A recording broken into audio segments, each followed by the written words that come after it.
اور جامع ترمذی کی حدیث ہے۔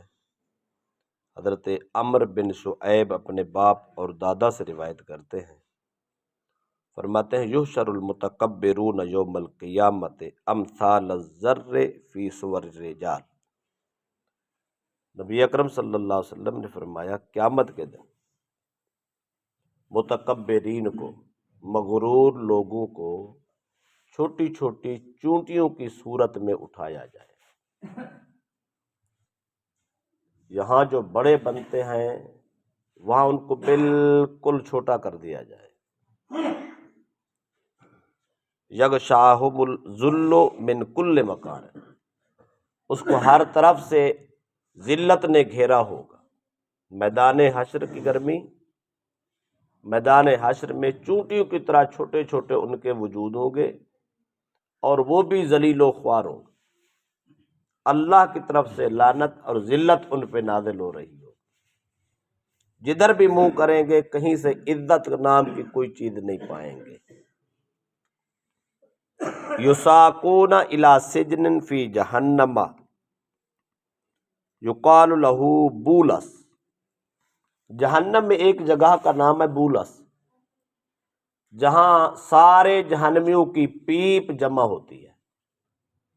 متکبرین کو ذلیل و خوار کر کے اس بولس مقام میں ڈال دیا جائے گا۔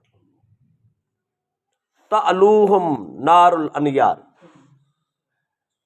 آگوں کی آگ، ایک ہوتے نارمل آگ، ایک ہوتے جب آگ بہت زیادہ بھڑک رہی ہو۔ کبھی آپ نے اینٹوں والے بٹھے کو جلتے ہوئے دیکھا ہو تو اس میں آگ جو ہے نا لپٹیں کھا رہی ہوتی ہے، وہ جو آگ لپٹیں کھا رہی ہوتی ہے وہ سخت ترین آگ ہوتی ہے۔ تو جہنم کی آگ، یہ دنیا کی آگ تو کچھ بھی نہیں ہے، جہنم کی آگ تو کئی گنا اس سے زیادہ سخت ترین ہوگی۔ پھر اس سخت ترین آگ میں سے بھی سب سے زیادہ سخت آگ اس بندے کے سر سے بھی اوپر اس کی شعلے ہوں گے، اس عذاب میں مبتلا کیا جائے گا۔ وَيُسْقَوْنَ مِنْ عُصَارَةِ أَهْلِ النَّارِ طِينَةِ الْخَبَالِ، اور جہنمیوں کی جو پیپ ہوگی وہ ان کی غذا ہوگی اور ان کا مشروب ہوگا۔ تکبر کرنے والوں کا یہ عذاب ہے، سب سے ذلت کے ساتھ اٹھایا جانا، جہنم کے بولس مقام پہ ان کو ٹھہرایا جانا، اور جہنمیوں کے وجود کی پیپ ان کو بطور پانی کے پلایا جانا۔ اتنی سخت عذاب ہے تکبر کرنے والوں کا۔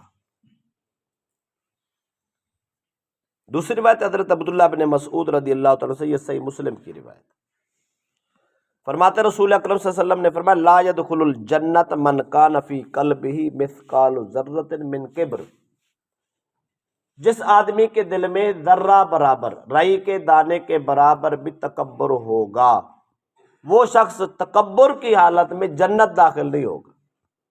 تکبر ایک ایسی لعنت ہے جو انسان کو جنت سے محروم رکھتا ہے۔ جب تک دل میں ذرہ برابر بھی تکبر آئے وہ بندہ جنت نہیں جا سکتا۔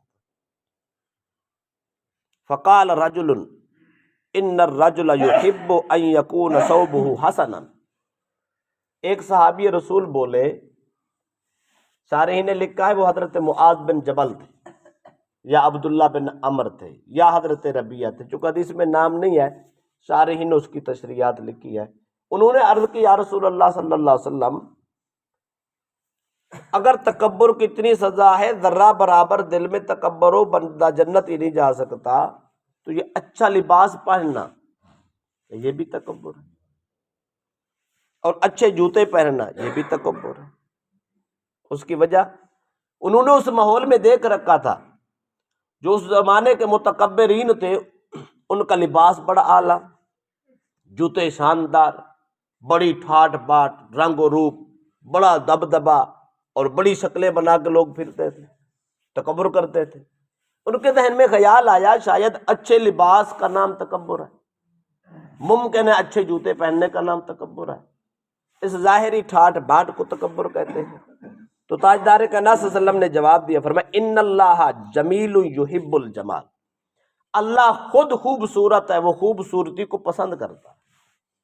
اچھے لباس پہننے کا نام تکبر نہیں ہے، مہنگا جوتا پہننے کا نام تکبر نہیں ہے، اپنی شکل و صورت سنوار کے رکھنا، صاف ستھرا رہنا، نہا دھو کے رکھنا، بالوں کو سنوار کے رکھنا، تیل لگا کے رکھنا، یہ تکبر و غرور نہیں ہے۔ تو پھر تکبر و غرور کیا ہے؟ نبی اکرم صلی اللہ علیہ وسلم نے فرمایا الکبر بطر الحق وغمط الناس۔ نبی اکرم صلی اللہ علیہ وسلم فرماتے ہیں تکبر اس کو کہتے ہیں حق بات کو ہٹ دھرمی سے نہ ماننا، حق بات کا انکار کر دینا، بس جو اپنی سمجھ میں آتی وہ ٹھونس دینا، بس وہی حق ہو، حق کو نہ ماننا، بضد ہو جانا، ہٹ دھرم ہو جانا، اس سے انکار کر دینا، اور جو اپنے باطل میں بنا رکھی ہے بس اسی کو سوچتے رہنا، بس یہی ہے۔ دوسری بات وغمط الناس، لوگوں کو حقیر اور ذلیل جاننا، یہ تکبر۔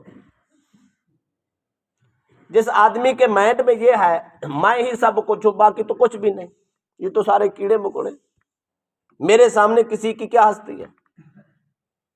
اگر کوئی آدمی کہے کہ میرے سامنے تو کوئی کھڑا ہی نہیں ہو سکتا، اور دیکھو میں نے فلاں کو کیسے ذلیل کر رکھا ہے، اس کی کیا جان میرا سامنا کرنا، جس آدمی کے ذہن میں یہ بو ہے، یہ خرابی ہے، وہ متکبر ہے۔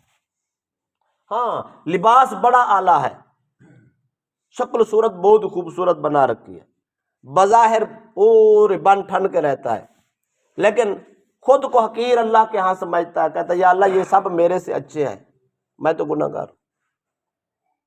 اس کے ذہن صاف ہے، وہ کسی کو حقیر نہیں جانتا۔ اگر اس کے سامنے حق اور باطل کی دو باتیں آ جائیں تو وہ حق کو حق کہتا ہے، باطل کو باطل کہتا ہے، خواہ وہ اپنی ذات کے بارے میں ہو یا کسی کے بارے میں۔ حق کا ساتھ دیتا ہو، اس کو ہٹ درمی سے رد نہ کرتا ہو، لوگوں کو عزت سے دیکھتا ہو، عزت کے خیال سمجھتا ہو، تو ایسا آدمی جتنا اچھا لباس بھی پہنے وہ متکبر نہیں ہے۔ تو تکبر کی جو تعریف ہے وہ یہ ہے دوسروں کو حقیر جاننا، اپنی ہٹ درمی انا کی وجہ سے حق کو قبول نہ کرنا، یہ تکبر۔ لہذا ہمیں ذہنوں کو صاف کرنا ہوگا، خیالوں کو صاف کرنا ہوگا، اپنی فکر چینج کرنی ہوگی، سارے ہم سے اچھے ہیں۔ وہ سفیان نے لکھا ہے نا کہ بڑی عمر کا آدمی ہے تو اس کو یوں دیکھو اس کی نیکیاں زیادہ ہیں، کوئی تھوڑی عمر کا آدمی ہے تو اس کو یوں دیکھو کہ اس کے گناہ تھوڑے ہیں۔ جب آدمی اس زاویے سے دیکھتا ہے تو اس کو حقیر نظر ہی نہیں آتا، وہ کہتا ہے یار وہ تو میرے سے کہیں تھے۔ اس لیے اپنا ذہن خیال اچھا کریں گے۔ لباس اس زمانے میں یہ بھی پرابلم تھا، عرب کے زمانے میں جس دور کے یہ سرکار دو علیہ وسلم نصیحت کی ہے، غربت بہت زیادہ تھی، لاچاری کے دن ہوتے، اور لوگوں کے پاس تن کا پورا لباس نہیں ہوتا تھا۔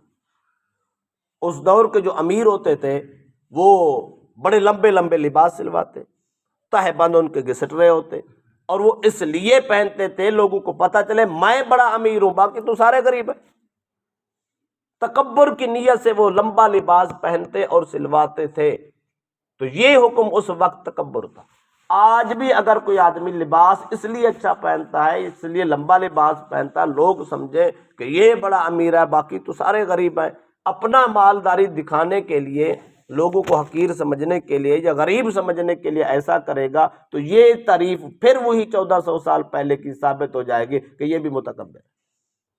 ہر وہ کام جس سے دوسرے کو حقیر جانا جا رہا ہے، پسپا کیا جا رہا ہے، خود کو امیر اور بڑا جانا جا رہا ہے، ہر وہ خرابی، ہر وہ سوچ تکبر ہے، اور اس کا نتیجہ کیا ہے؟ جہنم کے اس بدترین گڑھے میں ڈالا جائے گا، جہنمیوں کی پیپ پھیلائی جائے گی، جنت